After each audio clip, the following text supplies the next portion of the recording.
Comment marcher avec le Saint-Esprit au quotidien? Marcher avec le Saint-Esprit, ce n'est pas un concept flou ou réservé aux super-chrétiens. C'est une réalité puissante, accessible à tous ceux qui croient en Jésus-Christ. Le Saint-Esprit n'est pas un vent mystérieux, mais une personne divine, un ami fidèle, un guide présent chaque jour. Dans cette vidéo, découvre 17 clés concrètes pour vivre chaque jour dans la présence du Saint-Esprit et transformer ta relation avec Dieu. Point numéro 1. Reconnais que le Saint-Esprit est une personne. Ce n'est pas une force, ni une énergie. Le Saint-Esprit est Dieu lui-même, avec une volonté, une voix et un cœur. Exemple, un homme priait sans conviction, pensant que le Saint-Esprit était une simple puissance. Quand il a compris qu'il était une personne, sa prière est devenue plus vivante. Solution.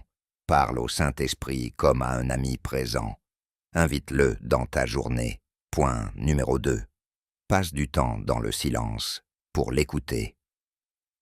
Le Saint-Esprit parle souvent dans le calme, pas dans le chaos. Exemple. Une femme stressée demandait des réponses, mais ne s'arrêtait jamais. Le jour où elle a pris 10 minutes en silence chaque matin, elle a commencé à recevoir des directions claires. Solution. Chaque jour, offre un moment de silence à Dieu pour entendre sa voix. Point numéro 3.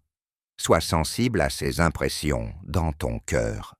Le Saint-Esprit guide souvent par des intuitions profondes ou des sentiments de paix ou d'alerte. Exemple.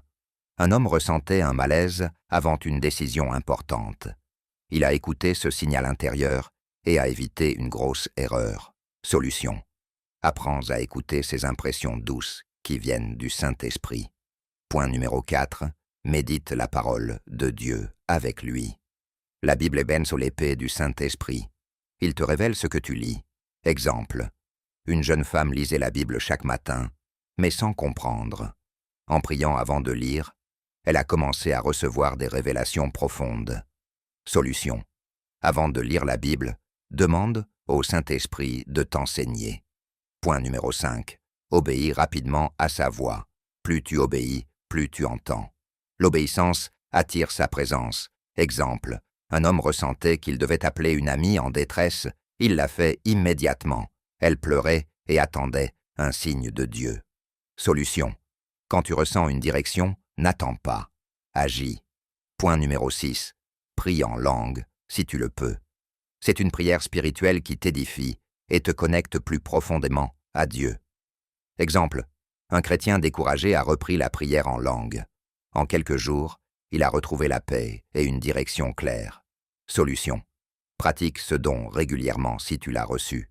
Il active ton esprit. Point numéro 7. Cultive un cœur pur et honnête. Le Saint-Esprit est saint. Il se plaît dans un cœur sincère et humble. Exemple. Un homme cachait une offense dans son cœur. En demandant pardon, il a retrouvé la douceur de la présence du Saint-Esprit. Solution. Confesse tes fautes, même les plus petites. Garde ton cœur libre. Point numéro 8. Loue Dieu même sans raison apparente. La louange attire la présence du Saint-Esprit. Exemple. Une femme traversait une épreuve. Elle a d'abord commencé à louer Dieu malgré la douleur, et elle a senti une paix surnaturelle l'envelopper. Solution. Ne loue pas Dieu seulement pour ce qu'il fait, mais pour qui il est. Point numéro 9. Ne l'attriste pas avec tes paroles ou ton comportement. Le Saint-Esprit est sensible. Il peut se retirer si tu vis dans le mensonge ou la colère. Exemple. Un homme colérique priait sans résultat. Quand il a reconnu son attitude, tout a changé. Solution. Choisis des paroles d'amour, de vérité et de paix. Point numéro 10. Sois toujours prêt à pardonner. Le manque de pardon éteint la voix du Saint-Esprit. Exemple. Une femme refusait de pardonner une trahison. Sa vie spirituelle était bloquée. Quand elle a lâché prise, une paix nouvelle est arrivée. Solution. Libère ton cœur. Pardonne même si c'est difficile. Point numéro 11. Apprends à marcher par l'esprit, pas par la chair. Ta chair te pousse à réagir, l'Esprit te pousse à aimer. Exemple, un homme voulait se venger d'une injustice. Le Saint-Esprit lui a dit « Bénis au lieu de maudire ». Il a obéi et Dieu l'a honoré. Solution, dans chaque situation, demande-toi « Qu'est-ce que l'Esprit ferait ici ?» Point numéro 12. Ne cherche pas à tout comprendre. Le Saint-Esprit agit souvent dans l'invisible, au-delà de la logique humaine. Exemple, un homme ne comprenait pas pourquoi Dieu l'avait dirigé vers un chemin plus difficile. Des mois plus tard, il a vu le plan parfait se révéler. Solution, marche par la foi, pas par la vue. Fais confiance à Dieu, même sans explication. Point numéro 13. Sois rempli du Saint-Esprit chaque jour. Ce n'est pas un événement unique, c'est un style de vie. Exemple, une femme demandait chaque matin « Saint-Esprit, remplis-moi aujourd'hui ». Sa journée était pleine de paix et de direction divine. Solution, commence ta journée avec cette prière simple « Remplis-moi, conduis-moi, utilise-moi ». Point numéro 14.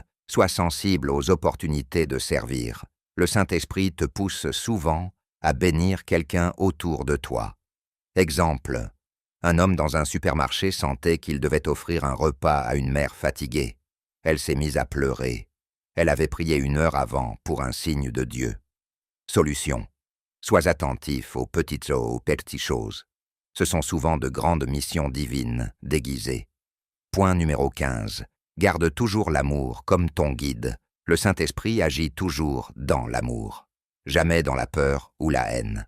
Exemple, une chrétienne voulait corriger quelqu'un, mais l'Esprit l'a poussée à d'abord aimer et s'écouter. Son approche a tout changé.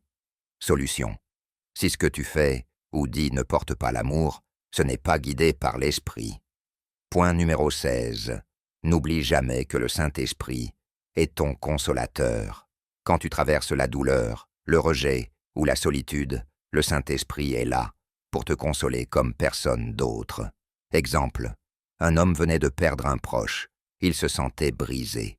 Il s'est isolé pour prier et dans le silence, il a senti une paix surnaturelle l'envahir. Il a compris que le Saint-Esprit était là, tout simplement, pour pleurer avec lui et le relever. Solution. Ne cherche pas toujours des réponses immédiates. Parfois, le Saint-Esprit ne change pas la situation, mais il change ton cœur. Laisse-le te consoler là où personne ne peut le faire. Point numéro 17. Le Saint-Esprit te prépare pour des choses que tu ne vois pas encore. Parfois, ce que tu vis aujourd'hui semble banal, mais c'est une formation secrète pour ta mission future. Le Saint-Esprit te façonne discrètement pour ce qui arrive. Exemple, une jeune femme travaillait dans un poste qu'elle trouvait inutile.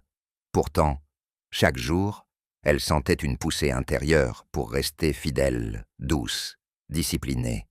3 ans plus tard, elle a été appelée dans un ministère où toutes ses qualités sont devenues essentielles. Solution, ne néglige jamais les petits pas. Le Saint-Esprit construit en toi ce que Dieu utilisera demain. Reste obéissant, même sans comprendre tout de suite. Conclusion. Le Saint-Esprit n'est pas réservé aux grandes occasions spirituelles. Il est là, chaque jour, pour te guider, te réconforter, te parler et te transformer. Marcher avec lui, c'est choisir. Sa présence au quotidien, c'est le consulter, l'écouter, lui obéir et l'aimer. Et plus tu marcheras avec lui, plus tu découvriras la beauté de la vie selon Dieu. Dis-moi en commentaire, as-tu déjà vécu un moment où le Saint-Esprit t'a guidé clairement? Partage ton expérience. Abonne-toi pour ne manquer aucune vidéo sur la foi et la présence de Dieu.